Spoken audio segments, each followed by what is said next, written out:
चलिए बाबू लोग, आज फिर आप लोग के यूट्यूब क्लास में बहुत बहुत स्वागत है। आज हम लोग क्लास 10 के मैथ का पीवाईक्यू क्वेश्चन फर्स्ट सेटिंग 2025 का देखेंगे। अभी तक हम लोग 60 क्वेश्चन देख चुके हैं। अब हम लोग 61 नंबर क्वेश्चन देखेंगे। क्वेश्चन नंबर 61 में दिया गया है बाबू, एक वर्ग अंतराल दिया गया है 2 5 5 8 8 11। इस वर्गों की लंबाई ज्ञात करनी है, यानी दोनों का बीच का अंतर क्या होगा? दोनों का बीच का अंतर 3 है, तो ये आंसर हमारा 3 हो जाएगा। बोलिए कोई दिक्कत? चलिए क्वेश्चन नंबर 62 में देखिए, यदि 4 लगातार विषम संख्याओं का माध्य 6 दिया तो सबसे बड़ी संख्या क्या होगा? 4 लगातार, तो मान लीजिए पहला x, दूसरा x प्लस 2, तीसरा x प्लस 4 और उसके बाद x प्लस 6, इसका माध्य दिया है 6। तो माध्य हम निकालते तो क्या संख्या है? 4 है, तो बटा में 4 कर लीजिए। इसका क्रॉस मल्टीप्लाई कर लीजिए, एक से इसका गुना कर लेंगे, 1 2 3 4, 4 गो x 2 अच्छा 6 6 6 12, 4 का 6 से कर लेंगे 24 हो जाएगा। 4x equal to 24 minus 12, 4x equal to 12, x equal to 12 बटा 4, x इक्वल टू आ गया 3। सबसे बड़ा पूछा तो सबसे बड़ा यही ना है, इसलिए सबसे बड़ा में x 6 है, यानी कि 3 और 6 इक्वल टू 9 हो जाएगा। यही हमारा आंसर हो जाएगा। बोलिए कोई दिक्कत? क्वेश्चन नंबर 63 में देखिए, 6 गो सम प्रकृति संख्याओं का माध्य निकालना है। 6 गो सम प्रकृति संख्याओं का माध्य, तो 6 गो 2 4 6 8 10 12, 6 गो हो गया ना, तो यहाँ पर बटा में 6 कर लीजिए। 12 8 20 10 30 10 40 और 2 42, यानी कि 42 बटा 6 इक्वल टू 7, इसका आंसर हो जाएगा। क्वेश्चन नंबर 65 में आइए।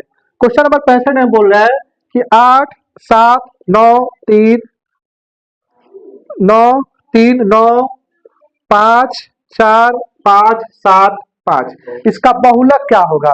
यानी कि जौन संख्या सबसे ज्यादा बार आवे, जौन संख्या सबसे ज्यादा बार आवे, 5 देखिए सबसे ज्यादा बार आया है, यानी इसका बहुलक जो हो जाएगा क्या हो जाएगा?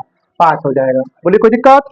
चलिए क्वेश्चन नंबर 66 में देखिए, क्वेश्चन नंबर 66 में दिया है पीई का मान दिया 0.02 और आपसे पी नॉट का मतलब इसका नहीं प्रैक्टर नहीं का मान आपसे पूछा जा रहा है। हम जानते हैं कि पीई और P E not equal to कितना हो जाएगा? 1। इसका मान दिया है 0.02 प्लस पी इक्वल टू 1। फिर यहाँ पर हम क्या करेंगे, एक में से इसको हम घटा देंगे 0.02। देखिए दशमलव के बाद दो संख्या था, दशमलव के बाद दो संख्या लगा देंगे, 0.02, तो ये हो जाएगा आपका 8, ये हो जाएगा 9 0, यानी इसका आंसर क्या हो जाएगा? 0.98, यही आपका आंसर हो जाएगा। चलिए आप लोग इसका स्क्रीनशॉट ले लीजिए, उसके बाद आगे देखते हैं। चलिए ध्यान दीजिए बाबू, क्वेश्चन नंबर 67, क्वेश्चन नंबर 67 में है, दो पासे को एक साथ फेंका जाता है, ऊपर आने वाले अंकों का अंतर शून्य होने की प्रायिकता क्या होगी? दो पासे को फेंका जाता था, क्या आता है? 1 1 1 2 1 3 1 4, ऐसे करके 36 को संख्या आता है। यानी कि देखा जाए तो कुल परिणाम क्या हो जाता है? क्वेश्चन नंबर 22 पढ़ाए थे, याद है ना? कुल परिणाम 36 हो जाएगा।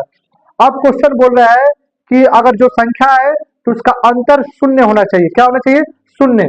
यहाँ पर लिखेंगे अनुकूल परिणाम, अनुकूल परिणाम, अनुकूल परिणाम। इसमें कौन कौन हो सकता है? 1 1, 1 में से 1 घटाएंगे तो 0 आ जाएगा, 2 2, 2 में से 2 घटाएंगे, 3 में से 3 घटाएंगे, 4 में से 4 घटाएंगे, 5 में से 5 घटाएंगे और 6 में से 6 घटाएंगे। इस सबका अंतर क्या हो जाएगा? शून्य हो जाएगा। इसकी प्रायिकता निकालनी है, तो प्रायिकता इक्वल टू क्या निकालेंगे? प्रायिकता। तो ध्यान दीजिए, प्रायिकता क्या निकाला जाता है? अनुकूल परिणाम बता कुल परिणाम, 1 2 3 4 5 6, 6 बटा 36, यानी कि इसका आंसर हो जाएगा 1 बटा 36। बोले कोई दिक्कत? ठीक है, नहीं कोई दिक्कत, 1 बटा 6 हो जाएगा। चलिए क्वेश्चन नंबर 68 में आइए। क्वेश्चन नंबर 68 में दो सिक्कों की उछाल में दोनों शीर्ष आने की प्रायिकता, शीर्ष का मतलब शीट, 2 गो सिक्का को उछाला जाता है, तो कुल परिणाम क्या हो जाएगा? कुल परिणाम, 2 गो सिक्का को उछाला जाता है तो हेड हेड आता है, टेल टेल आता है, हेड टेल आता है और टेल हेड आता है। कय गो हो गया? 4 गो। शीर्ष आने की प्रायिकता, शीर्ष कय बार आ रहा है? 1 बार आ रहा है। ठीक है, तो अनुकूल परिणाम, अनुकूल परिणाम क्या हो जाएगा? अनुकूल परिणाम सिर्फ 1, इसलिए प्रायिकता हो जाएगा इसका क्या? 1 बटा 4 हो जाएगा। बोलिए कोई दिक्कत? चलिए 69 नंबर क्वेश्चन। ठीक है, क्वेश्चन नंबर 69, एक वर्ष में एक महीना यादृच्छा चुना जाता है, इसके जून या सितंबर आने की प्रायिकता क्या होगी?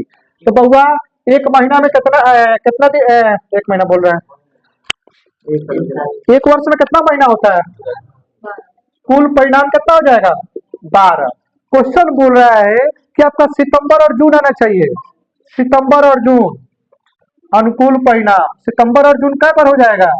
एक बार जून और एक बार सितंबर, यानी 2 हो जाएगा। कोई दिक्कत? इसलिए प्रायिकता इसका निकाल लेंगे, प्रायिकता निकाल लेंगे तो 2/12 इक्वल टू 1/6 आंसर हो जाएगा। बोलिए कोई दिक्कत? चलिए क्वेश्चन नंबर 70 देखिए। क्वेश्चन नंबर 70 में बोल रहा है कि एक पासे के फेंक में संख्या 4 या 5 आने की प्रायिकता क्या होगी? एक पासा में क्या संख्या होता है?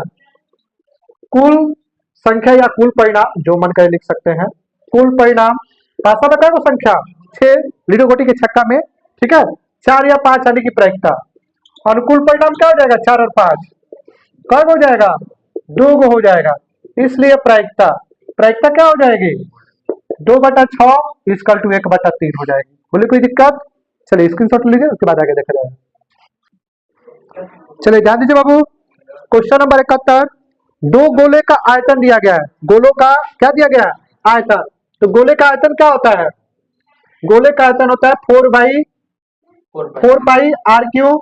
दोनों का आयतन दिया गया तो 2 को लिख लेते हैं, बड़ा आर कर लेते हैं, और इसका आयतन दिया गया है 64 125। और क्वेश्चन पूछ रहा है कि उसके पृष्ठीय क्षेत्रफल निकालिए। तो गोले का पृष्ठीय क्षेत्रफल क्या होता है बुआ? गोले का पृष्ठीय क्षेत्रफल होता है 4 पाई आर स्क्वायर, 4 पाई बड़ा आर स्क्वायर, ठीक है। तो यहाँ पर देखिए बाबू, ये आपका 4 से 4 कट जाएगा, पाई से पाई कट जाएगा, आर क्यू है, यानी कि 64 का होल क्यूब कर लेते हैं और 125 का होल क्यूब कर लेते हैं। ये क्या हो जाएगा? 4 और 5 हो जाएगा। 4 से 4 कट गया, पाई से पाई कट गया, आर कितना है? 4, और इसका आर क्या है? 5, दोनों का स्क्वायर है, यानी कि ये हो जाएगा 16 और 25। इसका आंसर क्या हो जाएगा? 16 25 हो जाएगा। बोलिए क्वेश्चन नंबर 72 में है, 2 बेलनों की त्रिज्याओं का अनुपात 4-5 दिया गया। 2 बेलन का त्रिज्या का अनुपात है, ऊंचाई है, बेलन का आयतन पूछ रहा है। तो दोनों बेलन का आयतन हम लिख लेते हैं, ठीक है। Pi r square h, pi r square h. अब यहाँ पर देखिए पाई से पाई कट जाएगा, इसका आयतन निकाल रहे हैं। तो यहाँ पर त्रिज्या क्या दिया गया है? 4 का स्क्वायर, और एच क्या दिया है? 6।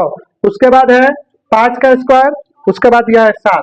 4 चौका 16 गुना 6 50 25 गुना 7, ये हो जाएगा 96/175, यानी कि 96 अनुपात क्या हो जाएगा? 175 हमारा क्या हो जाएगा? आंसर हो जाएगा। दोनों बेलनों का आयतन हो जाएगा। अब क्वेश्चन नंबर 73 में, ये क्वेश्चन नंबर 73 में है, आर त्रिज्या वाले अर्धगोले का संपूर्ण पृष्ठीय क्षेत्रफल क्या होता है? इसका फॉर्मूला है, तो फॉर्मूला हो जाएगा पाई आर स्क्वायर, ठीक है। क्वेश्चन नंबर 74 में, ये किसी शंकु का वर्ग पृष्ठीय क्षेत्रफल दिया गया है। शंकु का वर्ग पृष्ठीय क्षेत्रफल, शंकु का वक्र पृष्ठीय क्षेत्रफल दिया है कितना? 880। तो शंकु का वर्ग पृष्ठीय क्षेत्रफल क्या होता है? पाई आर एल होता है 880। अब यहाँ पर त्रिज्या दिया गया है, पाई का मान क्या होता है? 22/7, और त्रिज्या दिया गया है 14, और आपसे त्रियक ऊंचाई पूछा जा रहा है।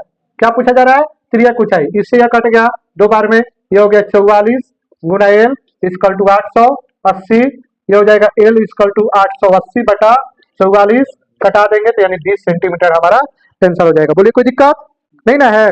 चलिए इसका स्क्रीनशॉट लीजिए, उसके बाद आगे देखते हैं। चलिए क्वेश्चन नंबर अब हम लोग 75 देखेंगे। क्वेश्चन नंबर 75 में है बुआ, घन के विकर्ण की लंबाई दी गई है, इसका कोण की लंबाई निकालना है। तो घन का विकर्ण दिया गया है कितना? 2√3। घन का विकर्ण क्या होता है? √3 है, 2√3, √3 से √3 कट गया a, यानी 2, यानी कि घन का कोण क्या हो जाएगा? किनारा 2 हो जाएगा। अब आइए क्वेश्चन नंबर 76 में। क्वेश्चन नंबर 76 में है, किसी घन का किनारा दुगुना हो जाता है, ठीक है। तो कुल पृष्ठीय क्षेत्रफल, तो घन का पृष्ठीय क्षेत्रफल क्या होता है?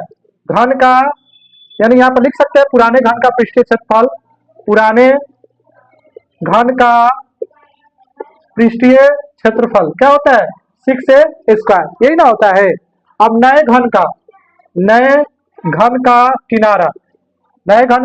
हम यहाँ पर दुगुना मान लेते हैं 2a।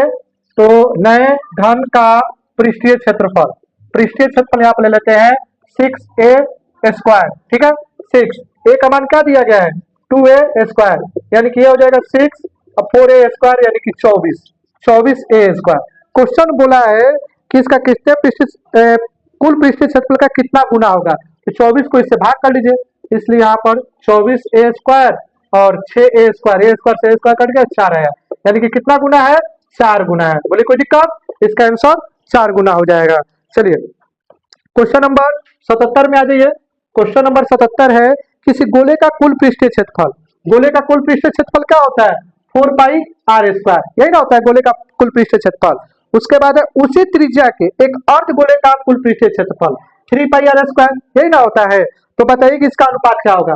तब यहाँ पर देखिए पाई से पाई कट जाएगा, r से r कट जाएगा, कि त्रिज्या सेम है, ठीक है। तो बच गया 4 और 3, इसका अनुपात निकालना था, तो अनुपात हम लिख लेंगे 4 और 3 हो जाएगा। बोलिए कोई दिक्कत।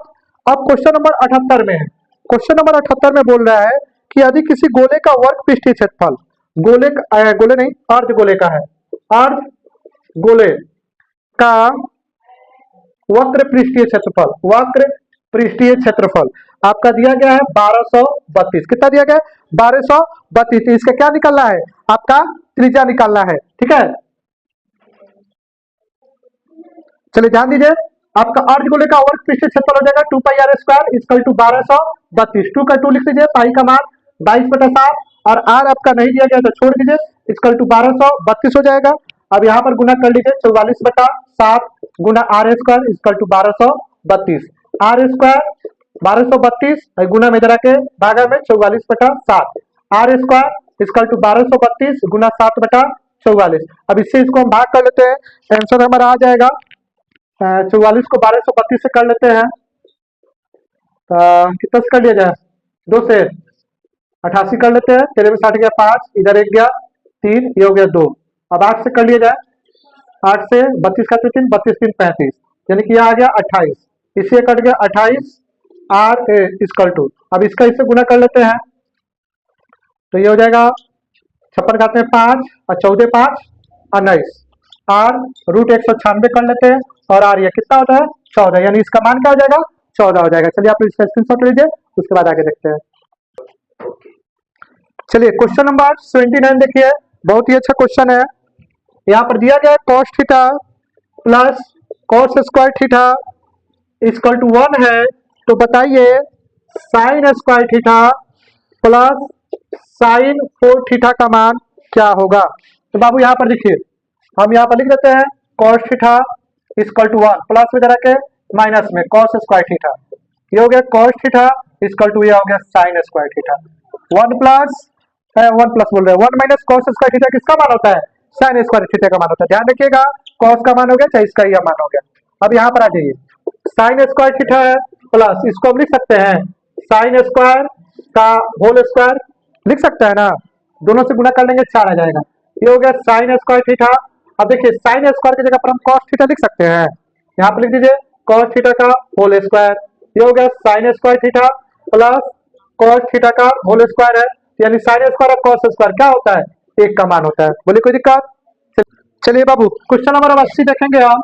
क्वेश्चन नंबर 80 में है 1 प्लस tan² थीटा और 1 plus cot² theta. 1 plus tan² होता है sec² थीटा, 1 प्लस cot होता है cosec² थीटा, ठीक है। अब यहाँ पर ध्यान दीजिए, सेक आपका किसका मान होता है 1/cos² का, डिवाइड कर लीजिए, cosec आपका हो जाएगा 1/sin² theta, 1/cos² theta Guna sin² theta by 1, ये आपका हो जाएगा sin² theta by cos² theta.